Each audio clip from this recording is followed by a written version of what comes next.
उत्पत्ति अध्याय 11। बाबेलको धरहरा।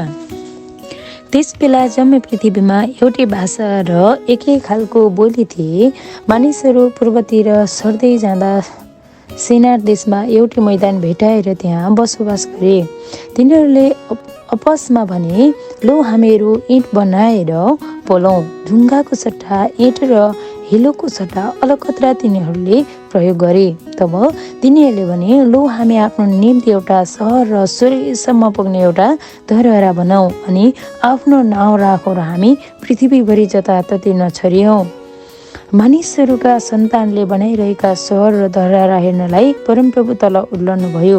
अनि परमप्रभुले भन्नुभयो, यदि एउटै भाषा बोल्ने एउटै जातिको स्थानमा अहिले यिनीहरूले योग गरे भने अब तिनीहरूले योजना गरेको कुनै पनि कुरा असम्भव हुने छैन। आओ तल ओर्लेर गई तिनीहरूको भाषा खलबल पारिदिउँ र तिनीहरूले एक अर्काको बोली नबुझुन्। तब परमप्रभुले त्यहीँबाट तिनीहरूलाई जम्मै पृथ्वीभरि तितर बितर पारिदिनु भयो र तिनीहरूले त्यो सहर बनाउन छोडिदिए। यसै कारण त्यसको नाउँ बाबेल राखियो, किनभने परमप्रभुले त्यसको नाउँ बाबेल राखियो किनभने परमप्रभुले त्यही दिन सारा पृथ्वीभरिका भाषा खलबल पारिदिनु भएको थियो। त्यहीँबाटै परमप्रभुले तिनीहरूलाई सारा पृथ्वीभरि तितर बितर पारिदिनु भयो। सेमदेखि अब्रामसम्मको वंशावली। सेमको वृत्तान्त यही हो। जलप्रलयको 2 वर्षपछि 100 वर्षको उमेरमा सेम अर्पक्षदको पिता भए। अर्पक्षद जन्मेपछि सेम 500 वर्षसम्म बाँचेर उनका अरू छोराछोरीहरू जन्मे। अर्पक्षदको उमेर 35 वर्षको हुँदा उनी सेलहका पिता भए। सेलह जन्मेपछि अर्पक्षद 430 वर्षसम्म बाँचेर उनका अरू छोराछोरीहरू जन्मे। सेलहको उमेर 30 वर्षको हुँदा उनी एबेरका पिता भए। एबेर जन्मेपछि सेलह 430 वर्षसम्म बाँचेर उनका अरू छोराछोरीहरू जन्मे। एबेरको उमेर 34 वर्षको हुँदा उनी पेलेगका पिता भए। पेलेग जन्मेपछि एबोर 430 वर्षसम्म बाँचेर उनका अरू छोराछोरीहरू जन्मे। पेलेगको उमेर 30 वर्षको हुँदा उनी रौका पिता भए। रौ जन्मेपछि पेलेग 209 वर्षसम्म बाँचेर उनका अरू छोराछोरीहरू जन्मे।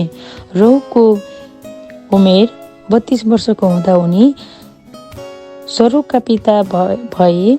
सरुग जन्मेपछि रौ 207 वर्षसम्म बाँचेर उनका अरू छोराछोरीहरू जन्मे। सरुगको उमेर 30 वर्षको हुँदा उनी नाहोरका पिता भए। नाहोर जन्मेपछि सरुग 200 वर्षसम्म बाँचेर उनका अरू छोराछोरीहरू जन्मे। नाहोरको उमेर 29 वर्षको हुँदा उनी तेरहका पिता भए। तेरह जन्मेपछि नार 119 वर्षसम्म बाँचेर उनका अरू छोराछोरीहरू जन्मे। तेरहको उमेर 70 वर्षको हुँदा उनी अब्राम, नोहर र हारानका पिता भए। तेरहको वृत्तान्त यही हो। तेरह अब्राम, नाहेर र हारानका पिता भए अनि हारान लोतका पिता भए। हारानका उनका बुवा तेरहकै जीवनकालीनमा आफ्नो जन्मदेश कल्दीहरूको उरमा मरे। अब्राम र नोहरले विवाह गरेर पत्नी ल्याए। अब्रामकी पत्नीको नाम साराई र नाहोरकी पत्नीको नाम मिल्का थियो। तिनका हारानकी छोरी थिइन्। हारान चाहिँ मिल्का र इसका पिता थिए। साराई बाँझी थिइन् र तिनका कोही छोराछोरी थिएनन्। तेरहले आफ्ना छोरा अब्राम र हारानको छोरो आफ्नो नाति लोत र अब्रामकी पत्नी आफ्नी बुहारी साराईलाई साथमा लिएर कल्दियनतिर उरबाट कनान देशमा जान तिनीहरू सँगै निस्के। तर तिनीहरू हारानको पुगेपछि त्यही नै बसोबास गरे। तेरहको उमेर 205 वर्ष पुगेपछि उनी हारानमा मरे।